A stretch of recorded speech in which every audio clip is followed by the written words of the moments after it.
We figured out how to use Zoom. We are techies. We are so techies. Nerds. Giant freaking nerds.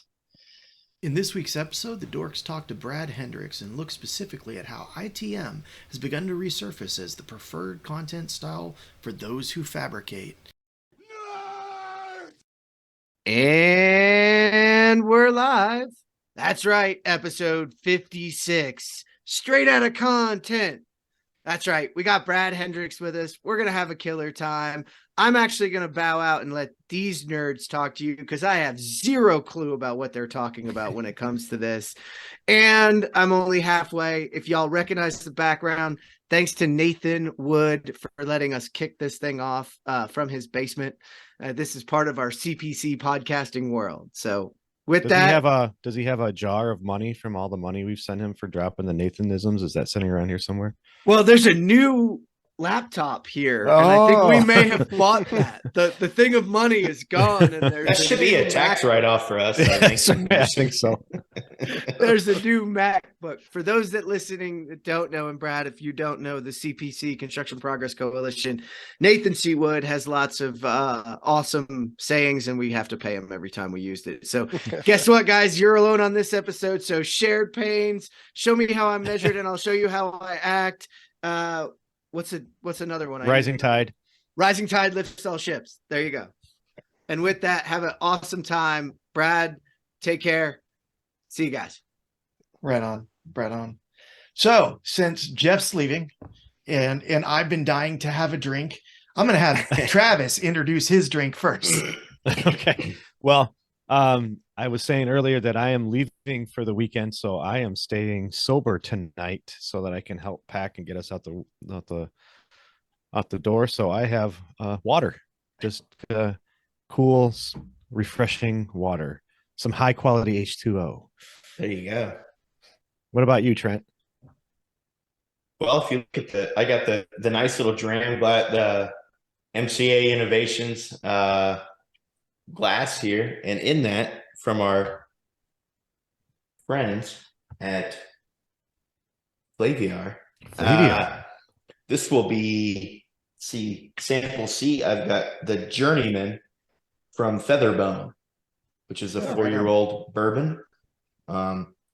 So I'm going to make it through that tasting, and then I would say probably halfway through the show, I'll have a straight bourbon from Few as well. Few's a good one. I like that one. Man, I'm always jealous of you guys. You can't get that in PA. I'm just like, I've tried. I even like almost someone was going to drop ship it to me for a little while just because you can't ship it in. I'm doing I wanted to I'm doing a Basil Hayden. Nice. But this is like my wife's favorite. So like when I took it, she literally gave me like an evil look and was like, hey, if you drink that, you must replace it. And I got these. These are awesome. Someone sent me these, and they're like espresso glasses, but they're now my favorite bourbon glasses. Because no one can tell exactly how much bourbon I put in them. And I'm always like, I mean, they're only like 2.8 ounces, so they're not big, but like no one can see where I'm at in my bourbon for the day. Nice. Nice. Hey, so Brad, why don't you introduce your drink, but also introduce yourself? Because I think there's a lot of people out there who don't know you and don't know what you do. Considering you're sort of one of the content kings within the industry, it's always surprising. It's always surprising to me. Well, I have watching you guys' podcasts and seeing the last few where you talk about how people came into their positions and from crazy backgrounds. And my background's pretty crazy. I came from the analytical side of started out in the gold mining industry in the lab there. There happened to be one here in this giant town of Pocatello, Idaho. And buddy of mine that I graduated high school with, his dad had this assay lab. And so I started off in that and did that kind of work for about 14 years and loved it, and end up back to Idaho and doing for a phosphate company lab there, and then to the city of Pocatello's lab, testing, water, wastewater, and all of that. So that's my background. And it was my brother Scott that got me into this. He called me up and said, we need to get you out of there. And I'm glad he did. And so we started Virtual Building Supply, just creating content for When did that companies. start, man? When did that start? 2000, oh boy. About 6 years ago. About 6 years maybe ago? Maybe 7, because I spent about a year, doing both jobs. At night, him training and building parts, and then went full time. And that's where it really took off, because as you're building content for companies, you just learn so much of what in the world they're going through. The best clients in the world are ones that know what they're doing. And of course, the ones that don't, it's just a struggle, because you're trying to, help them out, and they don't have the training, but just literally building content and helping with databases for 6 years and doing nothing else but that. And I think that's the difference. And so what are you drinking? It off. I'm bringing Grand Teton Brewing 208, the Right area on. code of Idaho. Nice. Because do love beer. We do as well. I gotta say, Scott's the one that I used when I set up my databases. Actually, that's not true. I was one of those companies that had it totally wrong. And then I went to a bunch of classes and thought I had it right. And then I went to a class and Scott stood up there and explained exactly what I was doing and the way that I understood it. And then followed up with, this is completely wrong. Don't do that.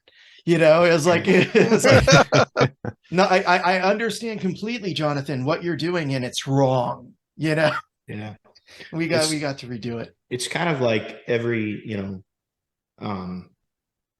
head coach, every leader of a team stresses things like fundamentals, right? It's like, how do you get down to the bare bones of what you're doing? And that's kind of the thing with content, in my opinion, and especially from the contractor world, it was seen by leaders in the contractor world. And I had to hear it for a long time that, someone's going to solve this, the vendors are going to solve this. I don't know how many years I heard, the vendors they're going to produce the content and they're going to give it to us, and it's not going to be a big deal. Okay. Yeah.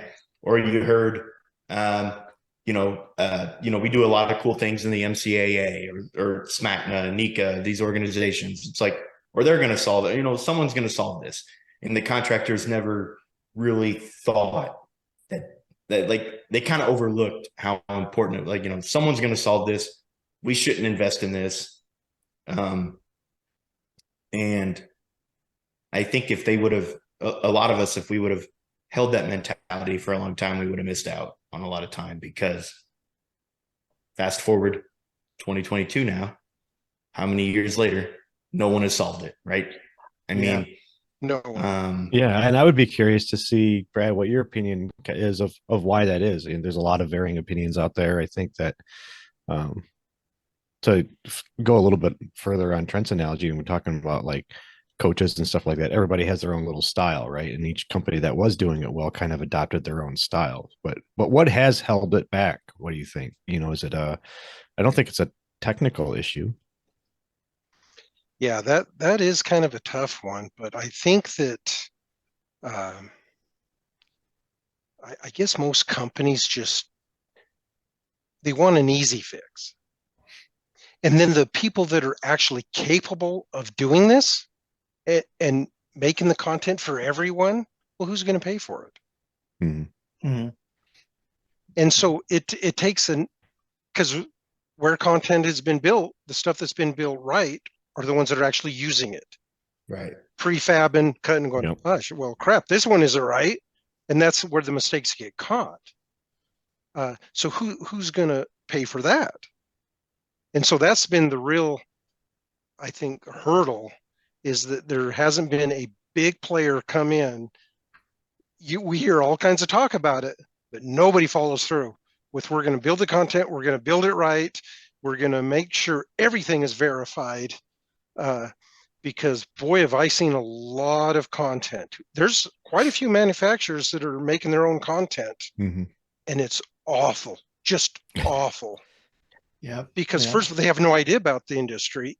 This Right. part of it is what, and so what they do, they just find the lowest bidder. Well, that has not worked out very well. No. And so, yeah, it really comes down to money, and they don't see the importance of it. Well, I think I want to rewind for people that don't like, because Yeah. Jeff left, and Jeff is usually the voice that like would stop us and go, Right. guys, we don't know. So I was about to rewind and let's Yeah. talk about What is content. content? There might, Yeah. yeah. yeah. And I think I have a good way to kick it off. So when I first went to Spader Company like 15 years ago, all right, I thought Revit was gonna be the thing. And I was literally inside Revit building families with this content. And that's what we say when we're building content, is we're building parts and pieces to build things out of. So I was building my own content in Revit. And one of the guys there goes to this seminar, and he comes back and he says, how many pieces of content do you have in your library? And I'm like, oh, I got like, man, I probably got 1,000. And he started laughing. I'm like, what's up? He says, hey, did you know that you can buy a library? You'll have to get out of Revit. You'll have to go into this Fab MEP product that has like 50,000 pieces of content. And so my eyes got big, and I took the plunge, and I went ahead and moved all of what we were doing to fabrication. It wasn't called that back then. It was called TSI. I went full blown TSI, one fell swoop, out of the box database. And I thought everything was going to be fine. And holy crap, was I in for a big ride. But like, that was one of the major changes, is like back then, all the way 15 years ago, TSI had content digital twins of products within the market for us to build stuff out of, that was like 50,000 to 75,000 pieces strong. It wasn't right, but like it was large. But what was the first content that you were using, Trent? Like when you started like building out VDC for North? Oh gosh. So the first VDC venture at North would have been coordinating, I guess, really CAD based, would have been coordinating 3D AutoCAD using a add-on in AutoCAD called CAD Pipe. That was but it was not content based, it was really slick and automated, and it was quick and got you where you needed to be, but it wasn't, when we say content, we're talking about like manufactured parts and pieces, right? Like how do you, for those of you that the listeners that don't understand, it's like, how do you make sure you have the right parts and pieces that are ensuring fabrication is detailed to the level that a shop needs, to produce it. And that wasn't doing it. So we actually didn't start in fabrication or the CAD MEP world. We went to Revit in 2013, 2014. And that was, at that point, Trimble's Siskiyou product was the kind of the only thing inside of Revit at that point. We kind of decided early that we were going to marry ourselves to what the project teams were using. So that's where we were. And then we were inside of Trimble Siskiyou pretty heavily up until a couple of years ago. But as of a couple of years ago, we're into our own fabrication ITM database now. So, and there's multiple reasons for that. There's different, I think I think there's pros and cons to both sides, but when it came to heavy fabrication, we had to ensure some accuracy, and it was the ability to kind of dictate what your team was using, so building your own database, building your own profiles, that kind of thing, we decided was worth the time and investment. Travis, how about you, man? When did you guys start to really like? I think you're ITM based, right? We are ITM based, and I'll be completely honest, a lot of that stuff happened well before I got there. But I know, I think when I got there 6 years ago, they had a sheet metal side that was ITM based that they'd had for quite a while, through the CAD CAM side of things, and then their piping database at that time was 3 or 4 years old already too. So about a decade ago. And I think that, Brad, I'm kind of curious. You probably see this a lot when you start working in people's databases. You see a lot of fingerprints. Like there is some virtual building stuff in there. There is some building content. There is some this, some that. Like as we kind of go through the process of, we also build a lot of our own content, but it is usually loosely based off of it. So I think that's, I think that we started like a lot of contractors there. We probably bought somebody's starter pack, probably a TSI thing, I would imagine, and kind of off we went.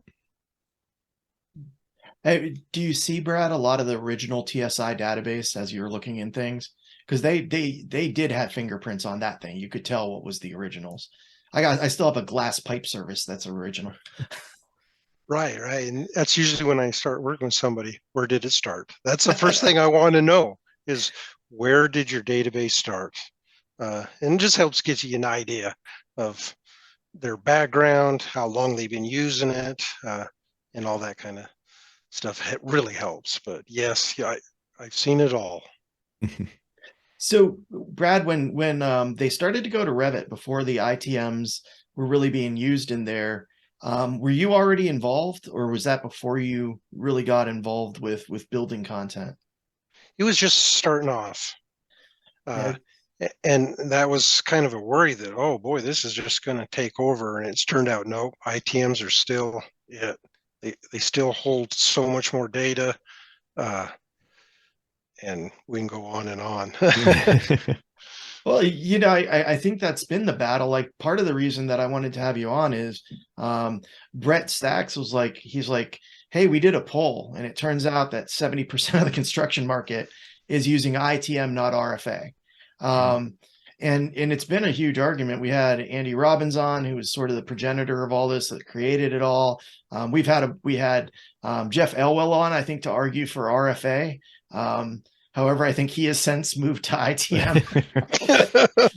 He did a good argument. We kind of did our own internal poll of the people we know, and it's like, who use I think that Stacy's R was the last one I really knew that was really fighting for RFA, and we were up until a couple of years ago too. Can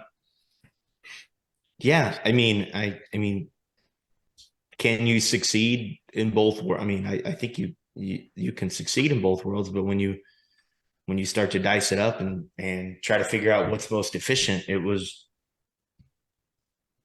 just the fact that the RFAs were just a little too freelance, right? It was kind of, I think the simplicity of it wins sometimes, where, the ITMs have a lot more connection rules, and Brad, you could kind of dive into that a little more, but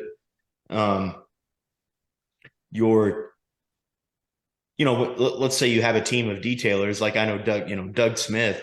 You look at DSI, whose detailing team is over 100 people, right? How do you control that? How do you reel that in? That's a real problem.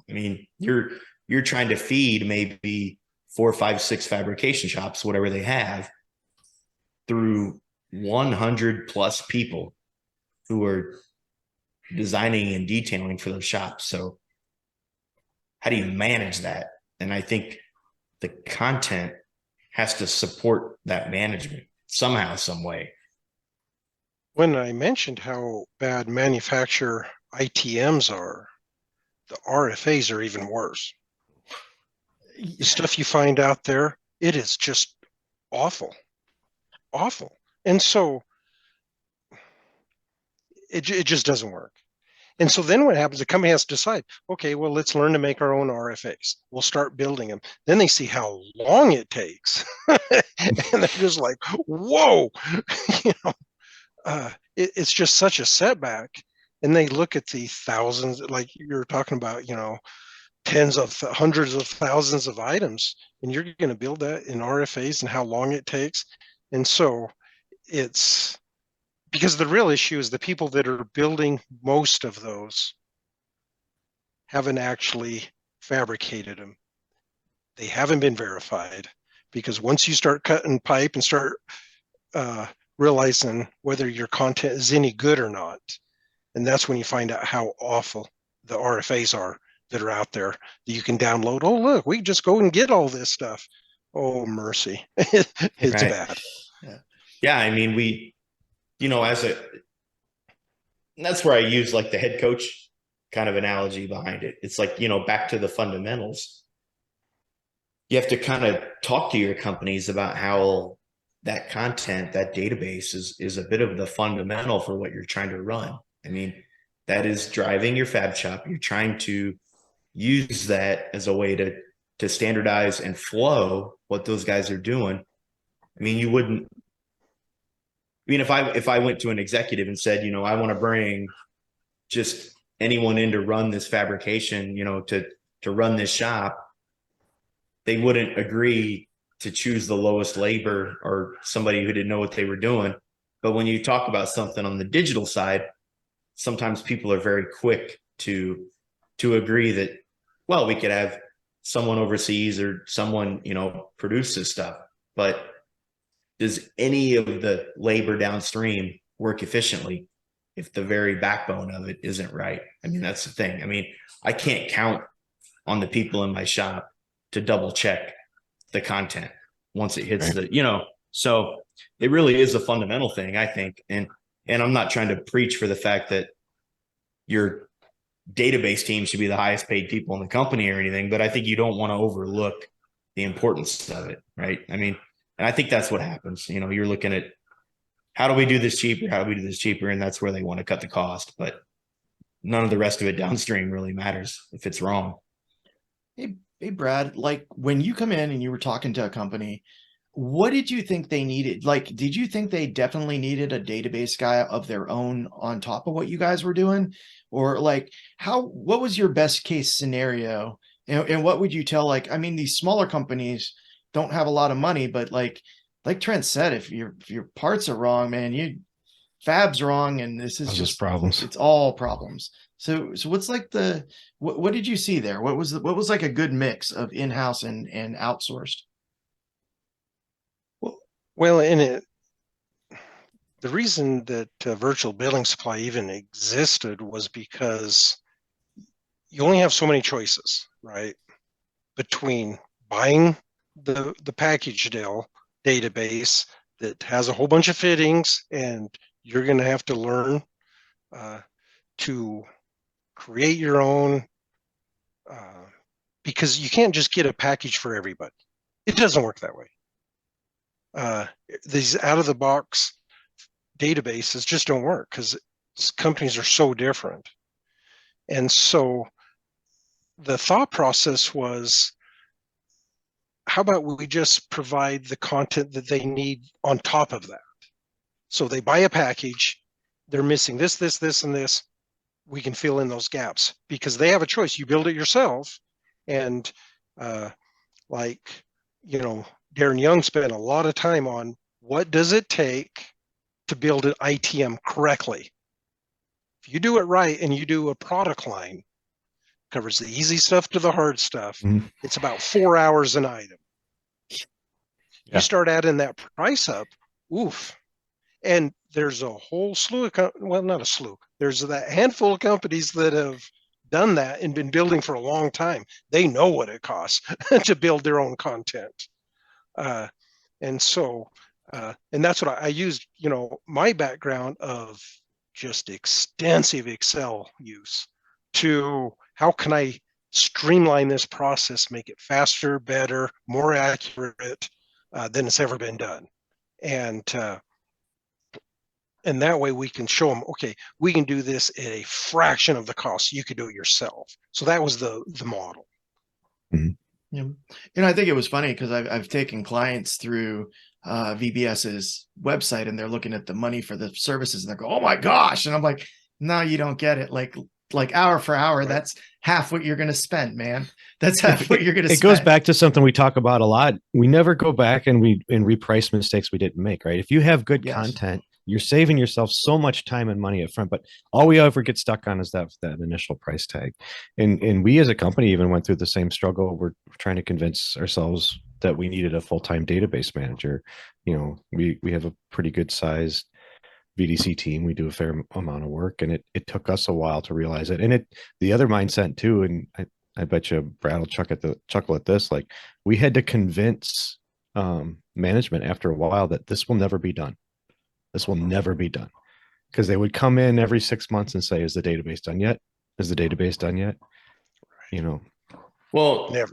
How about when a manufacturer, who's gonna be your partner or your guy who takes care of when a manufacturer changes their casting process or changes the dimensions of their own fittings? I mean, we see it in the plastic world. It's a big deal, right? Yep. I mean, in your weld fittings and your copper stuff, it's not as big a deal. Sorry, I'm going to apologize for my dog. He's down here, but it's what if you see me looking down, he's. But yeah, I mean, we don't see a lot of changes in like the actual stamped manufactured pieces like weld fittings and stuff like that. But in the plastic world, their dies, their casting changes a lot. So when they have three different ways of manufacturing a T, and they're all to the same. Oh yeah. And if you want to manufacture it, it's got to be right. And your content has to be right. I mean, I can speak for the fact, I work, manage a VDC team where what we put out is it's going to be ordered. It's going to be built. There are no questions asked. So if you can't trust that, then, I mean, you're going to lose somewhere, right? I mean, who's going to be the people that catch that? So it's back to the fundamentals. I mean, the info has to be correct. And that's part of, so I think what people like VBS set up and Microdesk, I know they do a similar like database, or there are some people out there that what they've set up is, I think they're good partnerships for contractors that, I mean, some kind of way to ensure what you're doing is going to be accurate and making sure that you have what you need. So yeah, I think there are manufacturers that have tried, and like Brad said, it always comes down to they don't build, right? So when they don't build, they don't know. I when I started working with me and Brad started working on a project together, and we were going through content, and we found out that just the pictures that this one manufacturer put out content where the pictures that they used as the visuals, instead of being like 2K, like really small pictures, they were like 5 meg and they had like geographic data on them. And like, we're like, well, why isn't anything working? Why is it all going slow? And it's this stupid picture. I don't know if you guys have experienced this, but if you're in the RFA world ever, and like you get a valve from a manufacturer and it has like the manufacturer's logo on it. And so the valve's like 15 meg and we're going to use 100 of them in a building. And it's like, well, I have a gigabyte of valves in my building. And that was one of the big pluses of the ITM world, was like, this is super lightweight data. It's all like really small items. The pictures of it were heavier than the data. Pretty isn't productive, right? No. I mean, kind of comes down to it, maybe there's somebody that wants to see that, but as a manufacturer, I don't need to see the logo on the, that's kind of going overboard. But yeah, even going back to logos, like even a mismanaged database like the PNG logos that we use for the parts, even having the wrong picture of something in the, now do you have people drawing the wrong content based on the wrong, I mean, there's a lot of things that can happen, right? Brad, there's going to be manufacturers out there that want to know, what do they screw up most often? When you look at like the manufacturers that put out content, what would you say is, other than they can't measure their fucking dimensions, other than we need to give them a tape rule, but like, other than that, like data wise, like, is it the connector name? Like, what do they mess up most often? Well, the biggest thing is the dimensional data. It's all screwed up. The actual takeoff. Yeah. The real issue is the people who build for these manufacturers. There was one company in particular that I probably can't say that did a lot of going after manufacturers all over the world, creating their content, and it got farmed out to other parts of the world who had no idea what they were building. And so they were just cranking them out. And anybody has any issue, I just pull up, I look at the ID to see, because it's pretty easy to tell. It didn't take very long to tell who built it. There's only so many people out there building content. And I usually right away, and as soon as I see this one particular, like, there's no way this is going to be right.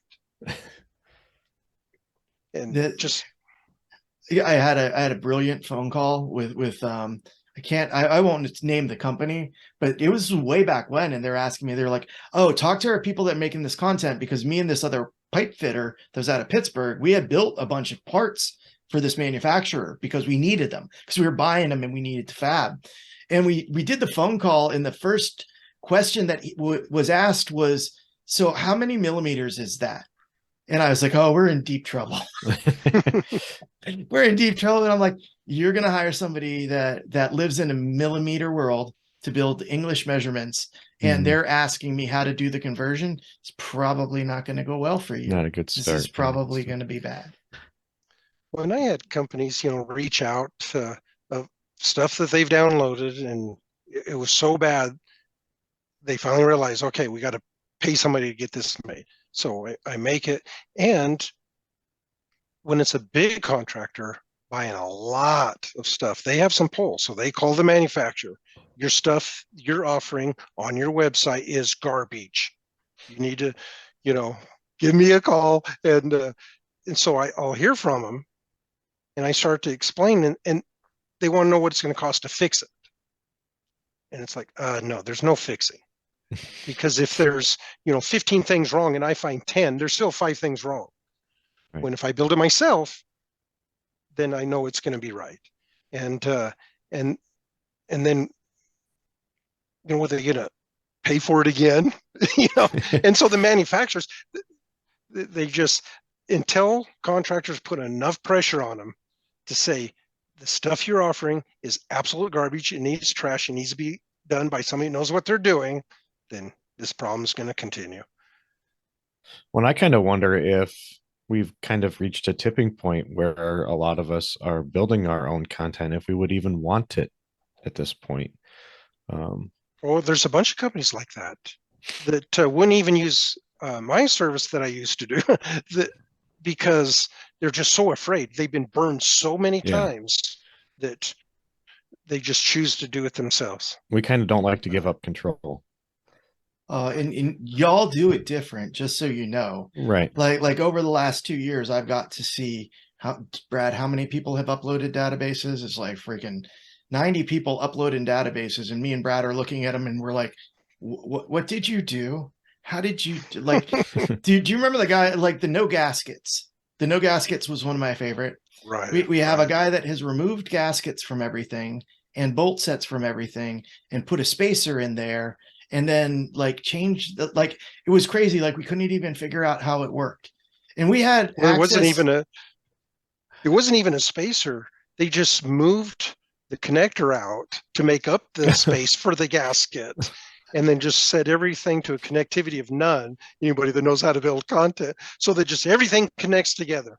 Yep. And that's when they're not even using design line back in the day. They're just putting one piece at a time. I mean, as slow and awful as it gets. There shouldn't be a problem if you take a piece of cast iron and you hook it up to a piece of PVC, right? That No, it works. should in the just go field. right away. Right. It just spits. Right. Well, Just that would be fits. Revit families. Yeah. Well, exactly. Yeah. And then I think companies, they hear enough griping from all around them about their content, and they finally decide, okay, we got to get serious about this. And then they pick somebody that's just, as busy as can be. You're going to be the database manager while you're still doing your other job. Right. And that just doesn't work. Well, that's contracting 101, right? I mean, Exactly. that's I mean, that's common in a lot of our industry. I mean, when you identify something that needs to be taken care of, it's like, well, how do we solve it internally? And I mean, that happens a lot. We see that in the PM world and the estimating world and a lot of other things. So, I mean, the best way I can describe it is it's, we looked back at that, like Travis had said, where you connect, like, you have these dissimilar connections happening. So it's, what would be the argument against a database and a database manager? And it would be, well, like the Revit RFAs, we can, if we hire competent detailers, then we don't have to worry about all that. You don't need to standardize that. Like, they'll know what to look for. So, but what's the real answer? You look at a company like DSI, like keep talking about Doug Smith, and then with over 100 detailers, it's so you're more worried about 100 plus people to recognize that mistake, or are you more worried about 3, 4, 5 database guys to recognize that mistake? Right. I mean, it's going back to, if we can keep 100 people from making that mistake accidentally, where's the real value? I mean, I think it just comes back to the actual skeleton and the bones of what we're doing. It's if we can get the database right, I think it's that's going to where allow. that's where the database manager, whoever you put in charge, that position is just critical, and it's hard to get them to understand that. And once they understand that, that person can get the training. There's plenty out there to get the training, get up to speed, and then that feeds those 100 people of what needs to happen, instead of this nightmare of 100 people struggling. And to me, it's just a simple solution. If something is feeding that many people, to me, it's obvious that then that database needs to be number one. I mean, that person needs to be paid well. They need to be well trained. They need to have the time to do it. They can't be modeling at the same time. Yes. And I think where they get it mixed up is a database manager. I think when you measure field experience versus dork experience, what's going to be the most time they're going to be spending throughout their day? And it's the dork stuff. Yeah. And if you get the right person, then that part will be taken care of. And if something isn't modeling just perfect, they'll be shown, and they'll just fix it immediately. Right. Right. And I think that's where companies get kind of skewed, is they think it needs to be the best field guy. When no, it needs to be a pretty good geek that that can handle all the geeky issues that's going to burn those 100 people. And I gotta say, like, in some of the companies that have a mature database, and I throw Hills up there for that. Hills got a mature database. And by that, all you guys listening, I mean, it's got labor in there, it's got costs in there, and they're leveraging it to do everything. Like we were sitting in a meeting and everybody's like, how do we figure out how to do our costs at the beginning of the job right? And Dave's over there snickering into his Yeah. hand going, Right. well, gee, I don't know. There's like, and he's like, well, there's an actual product that did all these things you were asking for. We Yeah, just, he told me, he's like, I don't know how you not do this, right? Yes. I mean, that's just kind of, it's Yeah, the such a ones hard, that have been there, yeah. they can't even believe that other companies aren't doing this, that they're not using EST, that they're not Right. building up those ITMs that can hold all this data for them. So as they're going along, it's creating the cost. They Right. know exactly what but it's that doing. didn't happen It's like- overnight for Dave and Hill, right? I mean, that's No. that's probably a learned. 15 to 20 year venture on their No, end, but Dave and Hill, and then what both of you are doing, John with field orders and Brad, you're doing GTP. It shows you that the data, the garbage in, garbage out, what we can start to do when we've tried to do, well, you can't do it perfect. When we try to do our best throughout the whole process, you can do some really cool things at the end. We are getting into that age where I think a lot of the construction companies out there are starting to realize that we are starting to ask about some analytics on things and some, I've been to a couple of conferences where I've seen, Power BI out of your database, Power BI of this and that and the other thing, and all this analytics. You can't do that if you haven't done the data right. exactly. Yeah. Yeah. We're talking about all this data collection, but if your data sucks, you can collect all you want, right? That's It's data governance really is what the ITM gave you, was data governance, right? Like RFAs, there's no rules, but in ITM, that's the Wild West. Yeah. In ITM, there was these pattern files, and you couldn't go too far afield from that. And then you bring in some people like Hill Group will go talk about it. Scott went and talked about it. Brad, you talk about people all the time. And it's like, if you have a good pattern that has limits, and then you have good rules, you have good data governance, now you can really do some things. And I look at when people say, well, my data guy is just going to sit there when he's not doing stuff. Everybody that I know that has an internal data manager, like a database manager, that database manager has come up with some cool shit when he's sitting around. Idle times Yeah. where cool things happen, right? I mean, yeah. I will shout out to Autodesk though about when are we going to see the structural steel ITMs make their way into Revit? I think there are some CAD IDs that I would like to see, but we're happy with what we have, right? But okay, so just to tell you, you can hack those back into being. And I didn't know this until Andy told me. Andy's like, oh, no. They had this little thing where you go in there and right click on the products that you wrapped, and now they show up in Revit. So some of that happened, and they're still working on it. I have to say, and Andy, who made these things originally, has started to make ways to broadcast all of that data into the cloud, so you can have better tools to do things and more ability to automate that. And I think that's the best chance we have with the ITM stuff at getting this done, is that we resolve those items to data and then use the tools that are out there to fix the data, rather than trying to manually do it. Because Brad, your job's still very manual, although you showed me some neat automation this morning, but your job's still very manual, right? Right. And that's a neat thing with working with Andy, is that, and we know that this can be changed. It doesn't have to be this way. And I'm pretty excited about that. I don't know if we could talk too much about that, but there's some exciting things coming. Yeah, there are some exciting things coming. I have a good question for you, and for all of you. So I've seen the entire mechanical market go from, oh yeah, we're going to make RFAs work, to, well, screw it, we're going to go back to ITM. And now I work with Nico all the time and work with electrical contractors, and they're like, no, you can't do that ITM stuff. We're going to do all our families.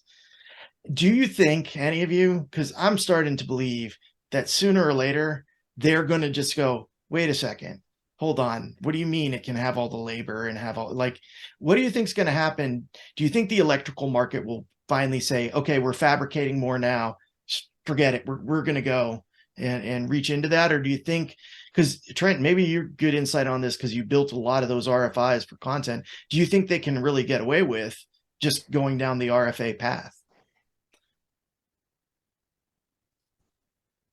I think they're gonna want what we've achieved in the ITM world. I think the ITMs lack a little bit of what they're trying to do. I think that there's a gap to bridge there. They do a lot more bending than we do. ITMs haven't solved that very well. We can create bent ITM fittings, right? But can we create a pipe that is bent and do, there are some things that are lacking. But yeah, I mean, I think they live in that world because they haven't seen what we've done in the world that we're in. But I do think they're going to start to ask for it. I don't know what it'll come of it. But they have some different objectives. I mean, but yeah, the labor, all that stuff. I mean, who isn't going to want all that? Costing, labor, different. I mean, and you can accomplish that in the RFA world. Don't get me wrong, you can. It's a monumental undertaking, but you can. So, how many electricals, Brad, have you run into that are using ITM, man? I don't run into it. It never happens. Yeah. I have to think it's the bending, right? It's something with they're bending full runs of conduit. So it's got to have something to do with it. I'm not aware of an ITM that is accomplishing that very well at the moment. So what did you do for, I had the same problem with PEX, right? PEX was a giant pain in the butt with ITMs. I mean, I could get total right. length, Well, there's patterns that bend and do handle that fairly well, and you have to use design line. So this is just in CAD. The problem is those patterns don't work in Revit. Yeah, and so people have abandoned that, and so few took content to where design line was really used. Just your companies that really understood it. The rest had no idea. And so those patterns just didn't get used. So they're there. And Andy has said every ITM can be used in Revit if they would just let it. So that's kind of the frustrating thing. So we just need to get someone from Autodesk on this for the next show and just fry him a little bit. Yeah. Why? Because I think that's part of it. I know that a lot of the assemblies that I've built in the mechanical and plumbing world, where we bend copper, to feed, because we have tools that we're feeding pipe lengths to, right? So I've always cheated that, where there might be something in wall where the pipe comes down and comes out like to a lavatory, and I just have model groups in Revit that have like the caps where they belong, but I just draw the pipes straight because I'm feeding the machine a cut length. So, I mean, we found ways to cheat it, but to do that in like a horizontal rack system throughout a building, that would be tough, right? I mean, so I could see the frustration on their end.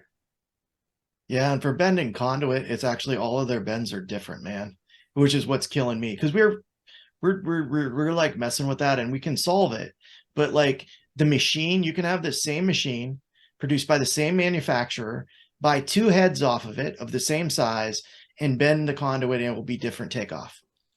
That's how frustrating what they're doing is. Yeah, I mean, come on, we got to figure that out too. I deal with that. I deal with a fab shop that says, well, if this welder welds it, it's an 1/8 inch gap, but if that welder welds it, it's a 3/16 gap.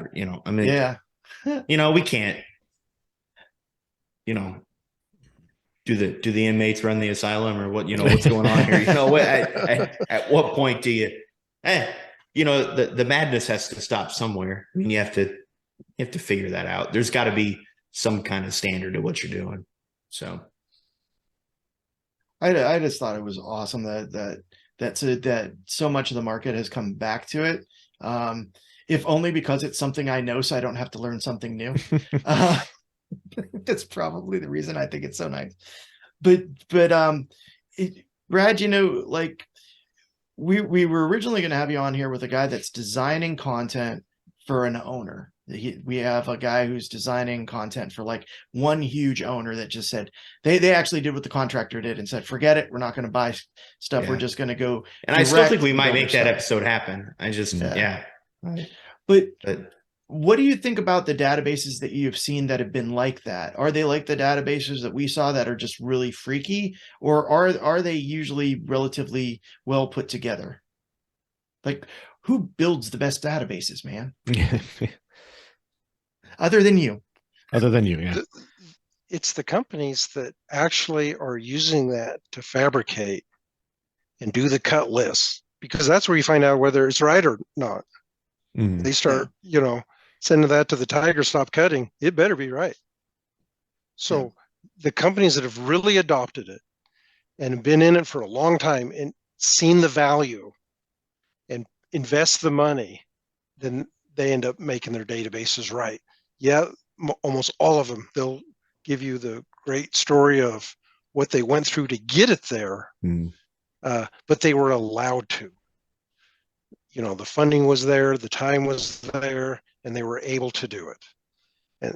And that's the biggest thing. You just can't kind of half go at this. You got to jump all in. What advice would you give somebody that wants to jump all in? Where should they start? Boy, that's still a tough one. It's still a tough one because, okay, here's your choices. You get the subscription ones that you can't control. You're at their mercy.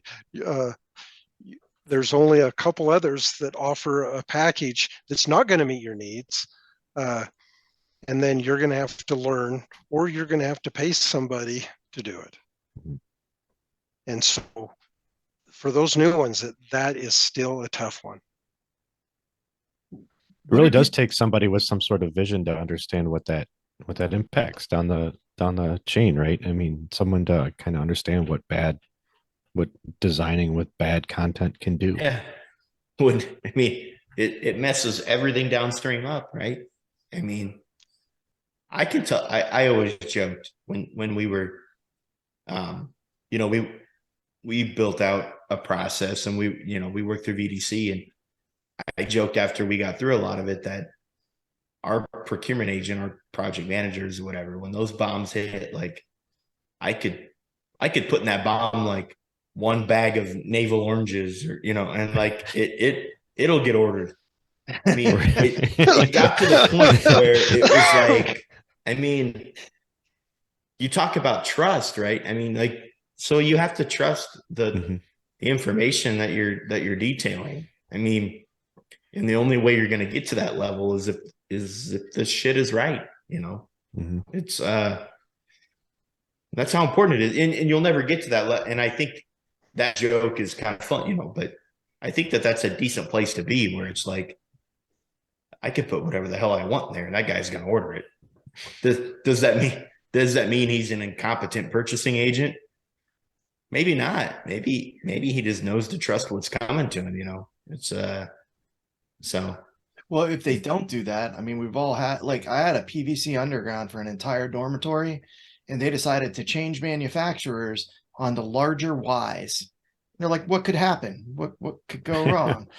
and it was only an inch off in 3 degrees, and it's like 3 degrees off on the Y and then an inch off on the length. And then everything went in wrong, and the foreman wanted to strangle me to death. Right.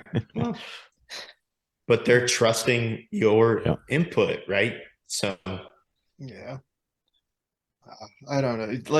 Like I do deal with a lot of people starting out, and I don't know what to tell them. Like it's like you're not going to be able to compete with Mechanical Inc., with North, with those other people without a database. Like, you need something, right? There are places to start, guys. Yeah, I know we don't start with a content pack. You put somebody in charge of it, right? And we're not paid by anyone here to plug, but I mean, Brad, there are people like VBS out there, right? That you can reach out to. They're Microdesk. They offer a good service as well. ATSI. Yeah, Inside, look, there's people out there. You have to tell them what you want, right? I mean, it's a matter of you've got to decide what you want your content to say and what you want it to do.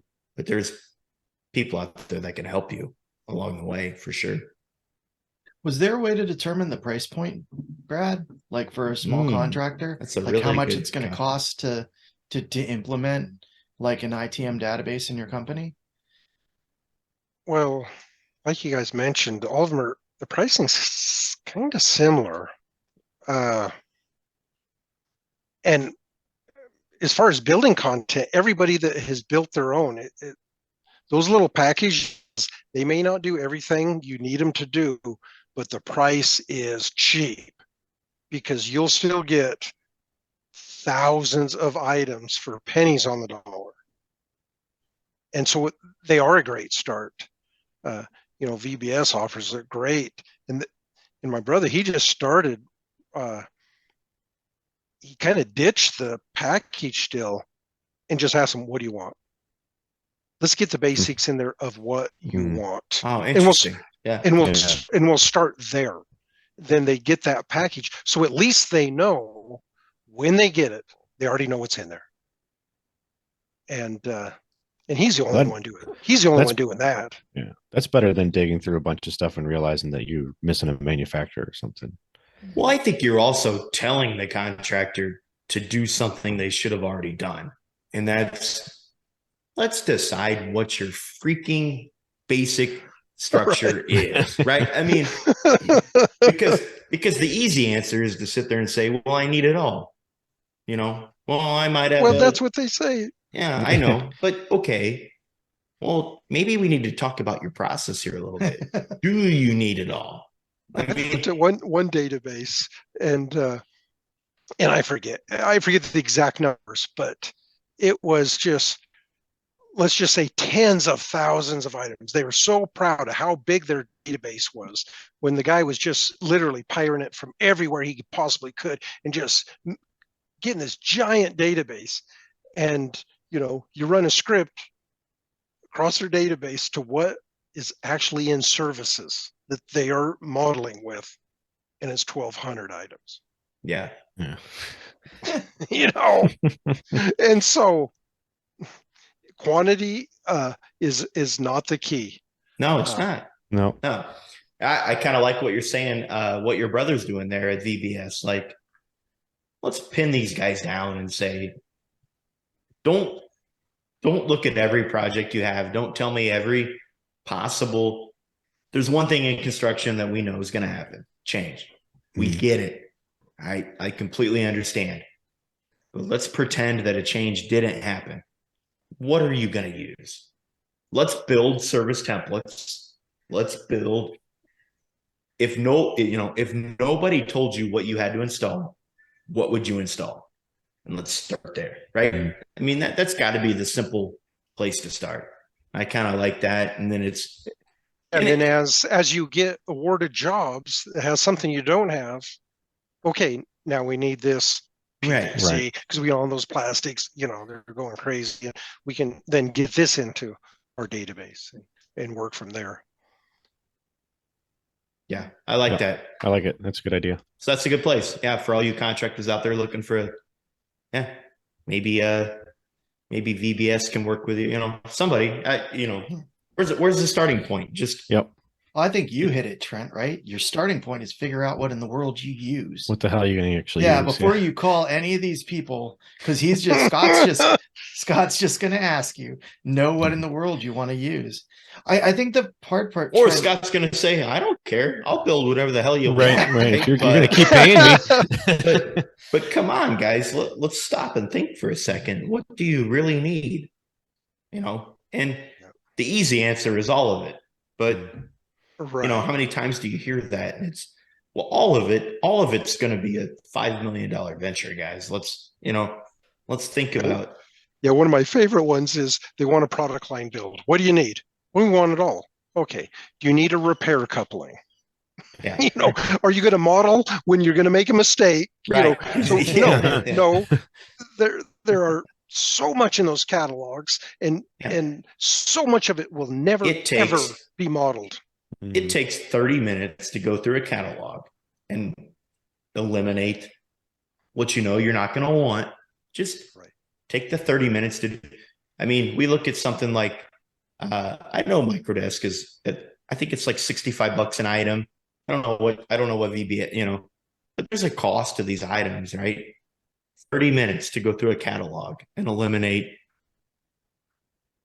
30-40% of it. I mean, just take it upon yourself. You don't need it all. Yeah. So everybody thinks they need everything, though, man. It is the case. Right. Well, it's the easy answer. It's the getting stung. It's being there and going, I don't have the valve I need, and I'm drawing, and it has to go out tomorrow, and you don't have a workflow for when you're missing parts. And I thought one of the things that we did well at a couple of firms I worked with was we wrote down a workflow for when you're missing a part.